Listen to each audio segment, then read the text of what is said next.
WIDR Kalamazoo. Stay tuned for Radio Evolution. This is Live, Loud, and Local, taking listeners inside the best live shows in Kalamazoo and beyond. This is 89.1 WIDR FM. You can listen live on widrfm.org or on the WIDR app. Hi, listeners. It's Live, Loud, and Local again. It's me, Karen, the chronic concert goer. Last week I saw Breaking Benjamin and Daughtry with my sister in probably the most weird concert I've ever been to at the K-Wings Stadium. And next week I'm gonna go see the Mountain Goats. But we can talk about that later. I want to introduce our guests for this week. So here in the studio today we have Moon Orchids. They are a Kalamazoo-based band with members Jake, Bailey, Morgan, Brendan, and Jeremy, with a variety of friends that kind of help them out with whatever kind of sound they're trying to get. Their music is like indie rock, folksy at times, moody. Hey. Hello. Hey. So who do I have in the studio with me today? I am Jake Simons, and I sing and play guitar in Moon Orchids. Brendan Infante play drums and recording. I'm Jeremy Crunk, and I play bass. So the two members that aren't here today, what do they play? We've got Bailey Miller, who plays guitar and does some singing, and Morgan Kelty, who plays trumpet, does some percussion, and also some singing. I love that you guys have a trumpet in your band. I just need to say that as like a band kid. I think that's a really cool like little addition to the sound. It's like cilantro, you know? Oh, and I love cilantro. Are you guys the kind of people that think cilantro tastes like soap? No. Oh, no. Luckily, I no. just love it. Okay, Big good. fans. Yeah, I'm a big fan of cilantro too. So you guys, as we were sitting here kind of getting ready for the podcast today, I'm realizing I know everybody here, or I've seen everybody here live at least 2 or 3 times. So besides you're Jake, you're only in Moon Orchids, right? Correct. So then the 2 other people I have here, could you talk a little bit about what else you're involved in? You first? I play in a band called Lucius Fox, which is just like a loud, noisy instrumental band with me and a drummer, and we just make a lot of noise. Yeah. I'm in Blood at Ease, which I drum for that, and that's kind of like indie songwriter band. And then a new band started with Stalagmite. It's and I'm drumming for them too. And that's kind of I guess new wave alternative, kind of dancey rock. Nice.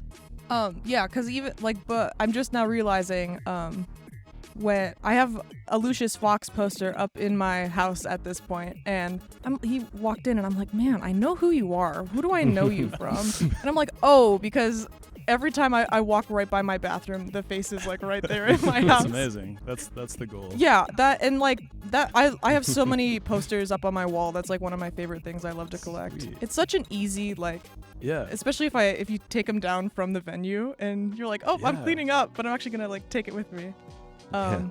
I've done that at Bell's too, for sure. Like, all right, that was a great show, and like Yoink. they don't need this anymore. Yeah, This is literally. mine now. Yeah, and Bell's always has like the best posters too. Yeah, quality prints. Yeah, So. definitely. So, listeners, on record, Jake and I actually know each other. I met him through my partner, Isaac. Both of y'all are in the engineering school. You can go into more detail. I don't want to out you or anything. But I've seen Moon Orchids play multiple times, like Factory Coffee, Bell's Back Room. And my boyfriend one day just asked, hey, you want to come to this show? Like, my friend is going to be in it. I've never heard of them before. And I'm like, yeah, of course I'm going to go. So usually the first conversation I have with the band is on air, but like I've actually like talked to Jake before and like we know each other. Oh, yeah, we go way back. Well, what counts as way back? Like 8 months? something like, does that count as way back? Yeah, it's long enough. Time Long is enough. relative in this COVID post-pandemic space. You're so right about that. Even the fact that we're talking about like, we still like talk like time-wise about like pre-pandemic, like before the world completely changed or whatever, just in like pop culture, like that's such a thing. Yeah. But yeah, Isaac's great. Yes, he is. I like him quite a bit. Yeah, Jake made the joke as we were kind of getting ready for the show that he spends more time with my boyfriend than I do at this point. Finishing up capstone stuff and things along those lines. Yeah, he's my senior design partner, so we spend a lot of time together. Definitely. So let's get back to talking about the band. How did the band kind of come together? So the band started, I had a bunch of songs that I wanted to record and play with different people. And I had been in Kalamazoo for about 2 years at that point, so I kind of had a good idea of the music scene, who was who. I had made some connections, and What year was this, you think? this was, I would say that the band kind of unofficially started in fall 2020. Okay. Yep. That was when Bailey and I started playing together. I showed him some of my songs, he was on board, and we started practicing together. At some point after that, I would say probably spring, summer 21, Mo got involved, started playing trumpet, and it was just the three of us as kind of the nucleus for a while.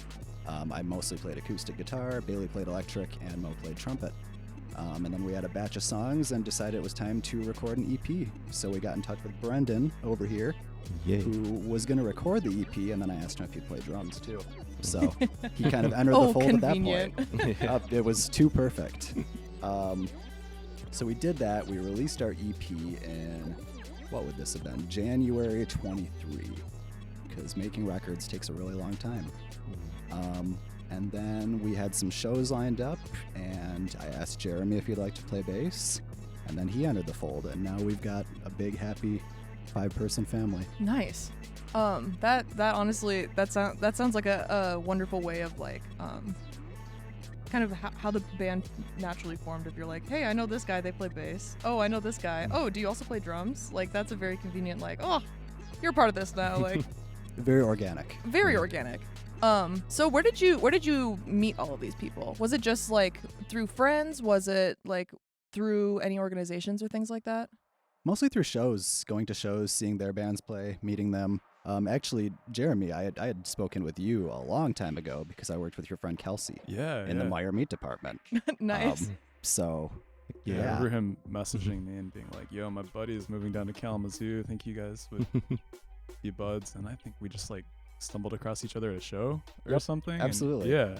A Portager show, I'm pretty sure. Oh, shoot. Yeah. Dang. Way back. Dang. Yeah. That's crazy. Like 3 bands ago. It's funny how the how it goes from like organically as bands kind of come together, they kind of organically fall apart too. So it really is like 3 bands ago, kind of in that regard. So the Instagram bio of y'all's Instagram bio says grasp and release, discard and revive. What does that mean? Well, kind of going with the Zen school of thought on how everything is temporary, including life itself. That's kind of where you get the grasp and release. You know, you hold on to something and before you know it, it's gone. So enjoy it while it's there. Discard and revive, as you grow, you may discard previous versions of yourself or augment them with new versions, new attributes. I suppose redefine and revive makes more sense, but it's less poetic. It's like the enunciation of it. You had to put it that way so it like flew better. Yeah, it just works. So, well, I can tell you're a words person. Can we talk a little bit about like the songwriting process, and just how that works? Yeah, absolutely. It's typically me and an acoustic guitar, and sometimes I've got melodies in my head. Sometimes I've got chords I've kind of been messing around with on the acoustic guitar. Often, and especially for our upcoming album, I've been writing a lot of phrases in a notes file on my phone. Just things that strike me with some sort of musicality or some sort of inherent melody. And typically that phrase ends up writing the rest of the song. It's kind of a largely unconscious process. I find when I'm writing, the less I think about it, the better. And then, of course, as I go back, I can kind of refine certain words and whatnot. So you would say like you're the songwriter of the band? Yes. So where does everybody else kind of come in? Do you like give them parts and you're like, hey, play this? Or do you say, hey, I want something in this realm. Can you come up with something? Let's see. Do we really, we kind of talk about feel. I don't feel that I really give specific parts. Or at all. Yeah, no. You'll come with the printed lyrics and chords, and I didn't realize how helpful that is for a drummer too. But yeah, that is pretty helpful. But so you come in with the chords and like the strumming, and that's enough to just go from there. And then like there's a few ideas we can go with that, and I feel like we like one of them. But yeah, going up with that, and same with the bass too. I think, right? Just like jamming it out. Yeah. and usually in like the third run through, we'll have like a solid idea. Okay, like this, we'll stick with this idea, and then we'll refine that. But yeah. So is this really like you all meet up, you're just like having band practice, and Yeah. you just, okay, we're gonna jazz it out and we're gonna just kind of go as what we feel. That's really how it goes for y'all? Pretty much. Yeah, mostly. Yeah, sometimes I might have an idea like, okay, this one, let's make this one a bit less exciting. Mhm. Let's make this one more meditative, whatever. But typically, I mean, it's not very fun to give directions. It's fun to see where everyone comes together. And we're all connected enough musically that I think we can pick up on what we're all doing really well. Which is really interesting because, I mean, I feel like I mention this every show at this point, but I talk to so many bands about how they write music, and every single one is very different. Some people are very specific of one person writes everything and everyone else is just there just to play. Like read notes off a sheet like you would in like high school band or whatever. Yeah. But some are really like, yeah, I trust you. Just do something. Like, we'll come up with something good. So that's a really an interesting kind of perspective in the songwriting regard. So transitioning from that, let's talk about the debut album then. First question. How do you pronounce the second word of that? Skein. So skein. Skein. Yep. So what does that mean? A skein is like, it's a length of yarn, a length of loosely coiled yarn. And skin, it protects your bones, protects your organs. So I think of skin as like an external connecting layer. I think of skein, you've got the length of yarn. You can do things with yarn, threading it together, sewing and whatnot. It's about connections to me. Okay. So let's talk about your writing of this debut album. So was this, again, mostly you, and then you kind of brought everybody on in that same process? How did you guys pick what songs were going to be on this album? I think I had a few songs, and these 4 were like the best 4, and they're all pretty long. It's like I think it's a 26-minute long EP. So we figured that's good enough, that's good for a start. We're still kind of finding our legs as a band, so an EP makes sense. And yeah, it was a lot of, like I said, the nucleus at that point was me, Bailey, and Morgan. So a lot of them were done acoustically. We didn't really have ideas for drums or bass, or if we did, they weren't expressed. Mm-hmm. I had a lot of ideas in my head, and that's when we got with Brendan. It was me and Brendan and Bailey recording the rhythm tracks live, and then we'd overdub from there. I'd overdub the bass, Bailey would add more guitars, Mo's trumpets, and whatnot. Gotcha. So how did you kind of decide on the album artwork? The album artwork, that's actually my friend Lindsay Taylor. All of our friends, we all know Lindsay. Yeah. She plays in La La Delivery in Lansing, Michigan. Great band. Lindsay is a very cool, a very pure person. She carries herself really well. And I thought that still of her by Asylum Lake would be fitting for the album cover. Yeah, it's a really, really pretty picture. And knowing that it's by Asylum Lake, too, is very, like, Kalamazoo. So you mentioned earlier that it takes a really long time to, like, make records. Can you talk about how that went about? Why did you decide on records instead of, like, CDs or just doing it on Spotify or something like that? I like records personally. I collect records. I definitely have too many as I'm preparing to move. I'm aware of that. But no, I think writing for an LP or an EP format forces you to be more conscious of song sequencing. And if you're doing a 4-song EP, 2 songs per side, each song is an opener or a closer on that side. Sounds difficult. You can't like hide the quote unquote filler. Yeah. You can't do that. They have to be good songs. So I like the format. I think it's kind of, especially that 4-song EP is kind of unforgiving in a way, and it forces a different kind of creativity. Making records, let's see, the recording and production, I think we were done with tracking within, couple weeks, couple months? It's all blur, I don't know. I'm so bad with timelines of that stuff. Me too. But yeah, I remember it wasn't like, we didn't really have to like do much, like actually in the studio. Like, it didn't take us long to actually get the tracks down. Oh yeah, and also we recorded as a band together. Yep. Tracked it that way. With was it drums and 2 guitars? Yep. It was me and Bailey and you, and that was actually also at Brendan's old house. Yeah, had a little basement studio operation there. But yeah, and like we just did a few run throughs of the song, like, and once that we had a good take, that was already drums and 2 guitars done. So added a few more things on top of that. But yeah, I didn't remember it being a really difficult process, so it must have went pretty fast. Those rhythm tracks, we did those all in one day. Like Yumi and Bailey. We Yeah. did those right then and there. I think it was mostly the overdubbing and the additional tracking that Wow. took longer. Yeah, so it sounds like the gist of it was done in like less than a week. Yeah. That's crazy. That's lightning speed fast. Just overdubbing, OCD production, Yeah, that's the difficult part. Yeah. second guessing things, Getting adding the- things, removing.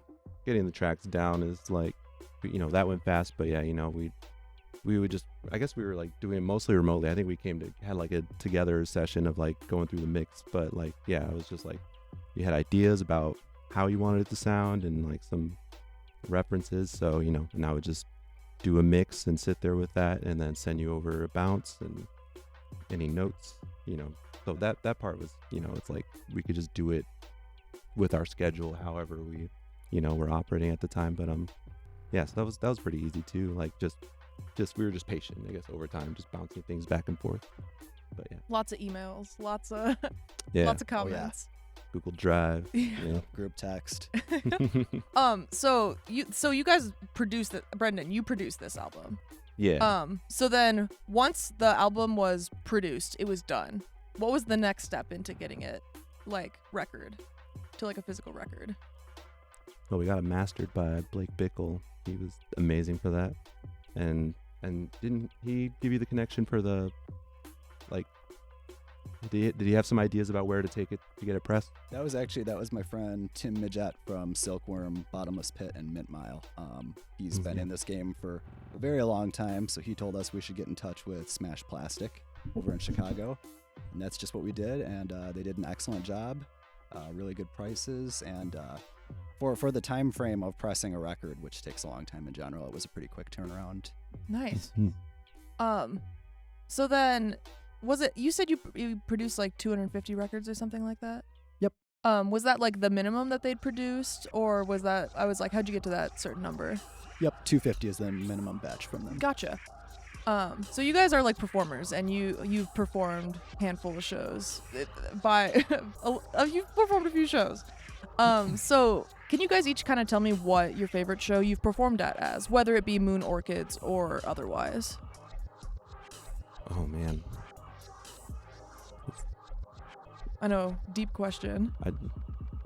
I just started a log. I started to log all my shows. I think I'm at 78 performances Wow. by now, of some sort. But I could imagine like you're around there or more. Dude, I don't even know. You Like, guys I- are road dogs. Hey, like, I was looking back at already how many shows we've played this year and looking at what we have for the rest of the year. I'm just like, man, like, I need to chill out. I'm like, I don't want to be playing more. Doing it. I think with Moon Orchids, though, I had a really, really good time at it was like the kind of like the delayed album release show this past August. And that was just a blast, playing like a good mix of songs from the album that I'd known before I was in the project, and then I got to be a part of in the live setting, and then some newer songs that are going to be on the full length. But yeah, that was a blast. Beautiful day, and it's really fun getting down at Bell's. It's always really cool playing there. Yeah, Bell's Back Room is such an underrated, well, I don't know if underrated is the word, but I just love that venue. I never stop hyping it up to like folks from like bands from out of town and whatnot. I'm always like, yeah, Bell's Back Room, it's our pyramid scheme. It really is our pyramid scheme. Yeah, we had a few shows with this band that I've really loved. Actually, the most recent one we played at Bell's with Tamburina and Future Living. I think just like as a band, like on a technical level of our performance, that was like the best performance we've ever done. Yeah, that was great. Every love song that. that was like the definitive version of that song. It was really cool. I also really liked the one we played with Parlor Voice in Grand Rapids. Yeah. That was our first show as a Yeah. 5-piece. And I go way back with those guys from other bands. So it was good being reunited with them and also debuting like the Moon Orchids big band. Yeah. And then we did it was me, Mo, and Bailey, and we did a semi-acoustic outdoor performance with Overly Polite Tornadoes for their album release in October 22. And it was like an uncharacteristically beautiful day in October. Wow. It was really sunny and nice. Not crazy about the implications of that, but it was a really good show. It was a good time. Where was that one? That was at Old Dog. Nice. I've Yep. yet to get to a show at Old Dog, which is shocking because I feel like everyone that I listen to has played Old Dog at some point. They have an Yeah. amazing Are they still- outdoor space. Are they still like booking shows? Have I just not noticed? I wish that they would book more shows. Yeah. That outdoor space is amazing. Like I think really it nice. could really be a cool thing. Mm-hmm. Yeah, because it's like it's right by Bell's, isn't it? Yeah, it's like right across Yeah. the street, right by Water Street, right by Hobcat. It's very centrally located to a lot of stuff down. Yeah, you would think that that's like a perfect location for people wanting to hang out and then spending money downtown. That they'd like do Yes. something more with that I space. agree. Yeah. That's real interesting. So then, Brendan, do you have a favorite show? Yeah. Finally thought of one, but which is kind of silly. It feels silly, but there was a Yeah Yeah Yeahs cover set that I did because Yeah. I love that band so much. It was so iconic for me growing up. So I never actually like sat down and learned all the guitar parts and stuff. I played guitar for that, but yeah, and like Nick Zinner was like one of my heroes for guitar growing up, and like he has a weird tuning, and then like I like tried to make the like tone craft his sound as much as I could, but yeah, and then we did the show, and it was great. And yeah, like at the house, the Runoff they usually do a Halloween show every year of like cover bands or like cover sets. So yeah, that one was like great, and there's so many people that came out, and yeah, I feel like we all did a really good job. So, From an audience perspective, it was really great. It Oh, was, yeah, it was it so was. much fun. It was great. The Runoff is like one of my favorite places around here. They really know how to put a show together, and I love when they do like their Halloween cover stuff.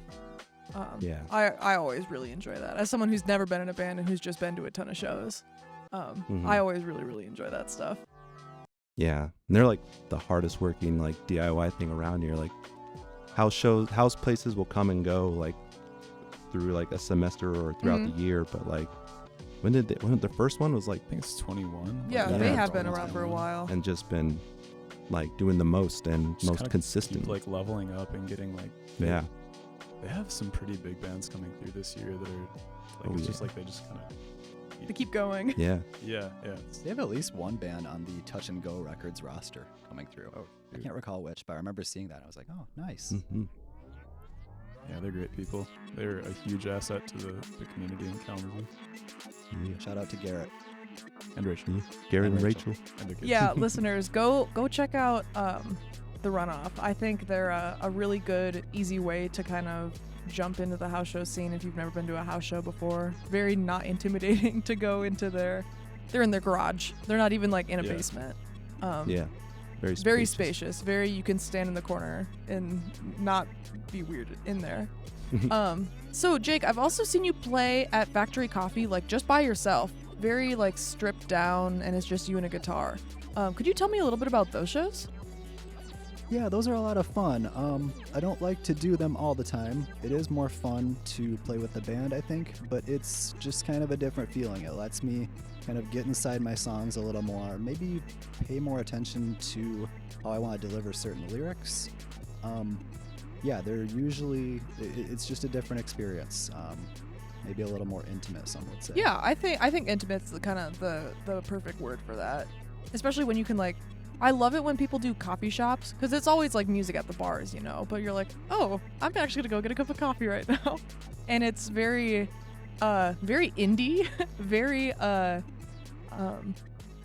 just like it's different, and I like it, and I think that that factory needs to use that area of their place more. It's like surprisingly large, and I really enjoy shows that I've been to there. I think it was you, and there was one other one I feel like I've been to back there.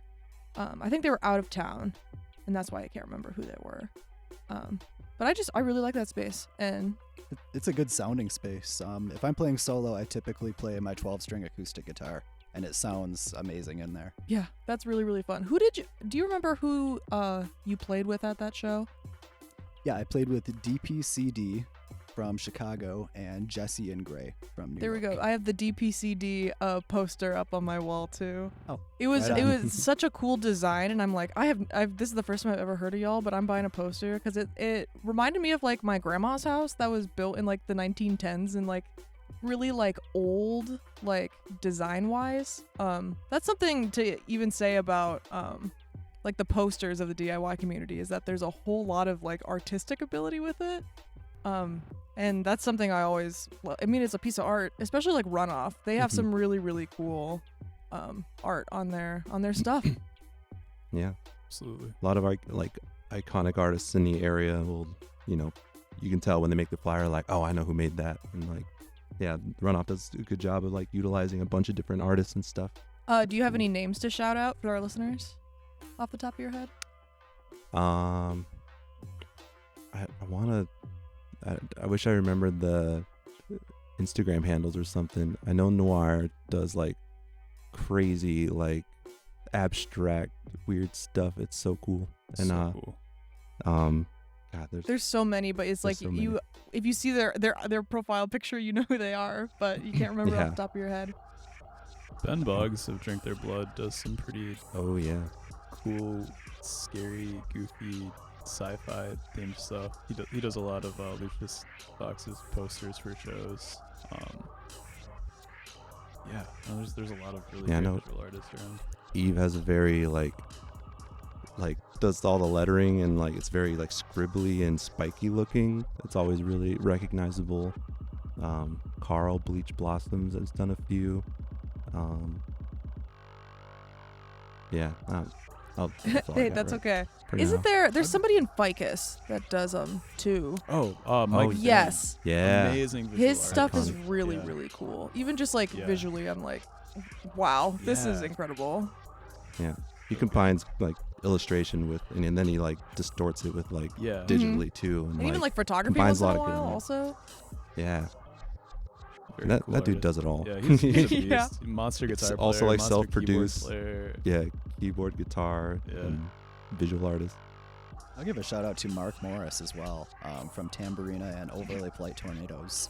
All the shows we played with them, he's done the artwork for, and it's usually Oh, like sweet. very cute, like semi-psychedelic sort of art. Yeah, I didn't realize that was him. That's nice. Yeah, that's just even a little part of. You don't get that when you go corporate, you know? Like you get it a bit, but not to the extent, not the creative extent that you get with like DIY stuff. So transitioning back to the band. Can you guys tell me about this LP that you're working on? Ooh, what do you want to know? Well, let's see. How long is it going to be? When can we expect it to be out? How would you describe the album? It's about 40 minutes long. Just look at the template I've got for it. It's about 40 minutes long, 8 or 9 songs. We have been recording. Actually, it's about 2/3 done, completely tracked and everything. We have a recording date coming up soon, and we aim to have all that done before June. The record will be complete by then, and then it's just figuring out the artwork and talking to Smash Plastic and seeing when we can get it out. That sounds wonderful. Mhm. Can you give me any any hints about kind of what the vibe of this album is going to be? Let's see. You've been to a few of our recent shows, so you've actually heard a few of the new songs. Oh, have I? Yeah. It's I would say it's a continuation of the themes on the EP. Kind of inward-looking, introspective. A couple of the songs I think are actually more story songs, which I don't typically do. They're usually more autobiographical.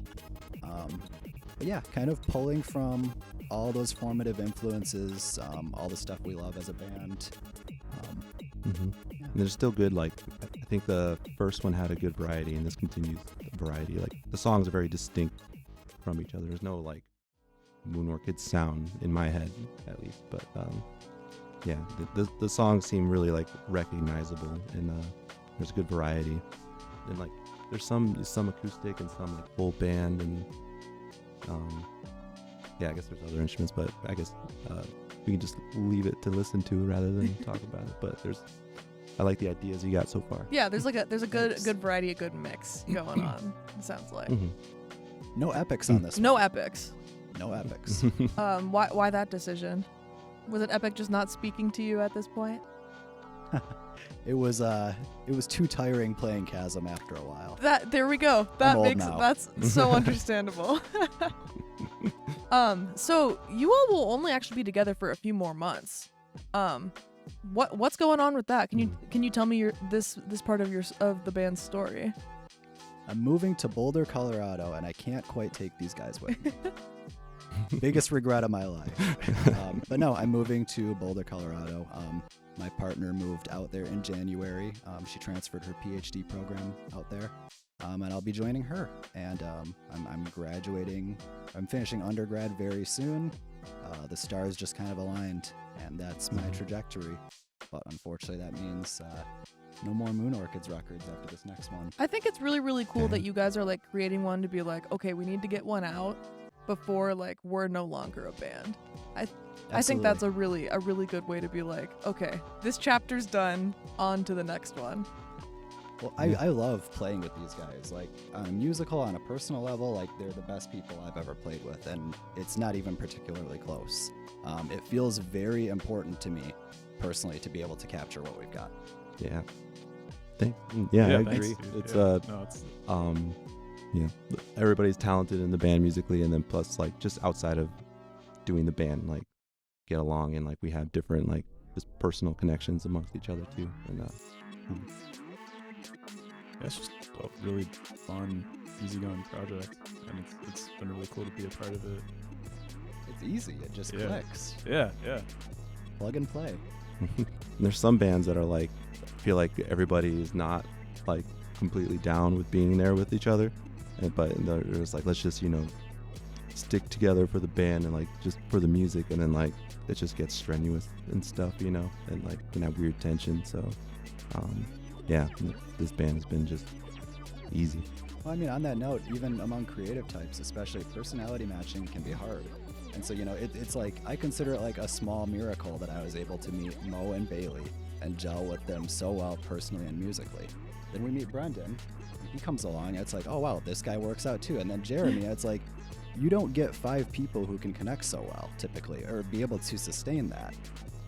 So again, every show that we've played, every recording session, I've always just left it feeling immense gratitude at being able to play with these guys. Yeah, even like even outside of a band, even like a friend group of 5 people, it's hard to keep together sometimes because there's tension and argument and things along those lines. But I'm glad that y'all were able to find each other and get together, and even if it was just for a little bit, and make something cool and then move on. Sure. So you two have your own like projects that you guys are still a part of. So you'll be continuing that. Are you gonna start a new band in Colorado? If I meet some cool people, maybe. So to be determined. Yes. Gotcha. The bar is pretty high. Oh yeah, after this band, I bet. But I assume that you'll still be like writing your own songs, and like you'll stay musical as also a musical person. You can't just like give it up. Unfortunately, I can't quit that. So I want to shout out the song Lovers. Every single time you guys play it, I'm walking out of the show and I'm like la la la la la, singing along to it. And that was one that gets stuck in my head like the second it starts playing. I want to talk about that song a little bit more. Okay. So can you tell me a little bit about the song? For listeners who haven't heard it before, could you describe it? It is primarily acoustic. We got a couple acoustic guitars, we got some electric, Bailey's playing some cool textural stuff, and we've got a trumpet and clarinet part at the end, played by Mo and myself respectively. I sing most of it. I sing, the first couple verses and choruses, and then my friend Kim Fake actually came in and sang the last verse and the chorus with me. So I've got kind of a duet element. Structure is really simple. I think it's like 3 chords. Yeah, it's a very pretty song. It's a very it's a simple song, but I think that speaks to like how good it is, because you can play a simple song, it can be the most boring thing you've ever heard in your entire life, but you can also make a simple song and it clicks just absolutely so well. And I think Lovers really just clicks, and that's like a standard one y'all play every single show. I think I've played that solo or with a band in the last 4 years. I think I've played that at every show. Yeah. And a bit of a different version with the live band. Mhm. Too. Very. I'm just doing some like tom stuff. But, yeah, got some drums on the live version. Yeah, I love it that it's a little bit different every single time you play it. I especially love it when you did like your solo set. It's about lovers. Like, how could you not feel good after listening to that song? So to learn more about Moon Orchids and the rest of their time as a band together, you can find them on Instagram at Moon Orchids Band. And you can also find this show on Instagram at Live Loud and Local. I'm always reposting venue posters, my favorite artists, and giving updates about this show on my Instagram. And announcement for my listeners, Karen, will be graduating at the end of April. But WIDR and I want to keep this show going. If you're interested in taking over this show and completely making it your own, and you're just interviewing bands and doing what you want to do, getting art on the radio, DM me or WIDR and we'll be in contact and I'll hand this show over to you. I've talked to WIDR and we really think that this is an important staple in the WIDR community. So if you want to take this over while I no longer live in Kalamazoo, please contact us and you can take over this show. Until next time, Kalamazoo, remember to bring your earplugs and as always, tip the touring band.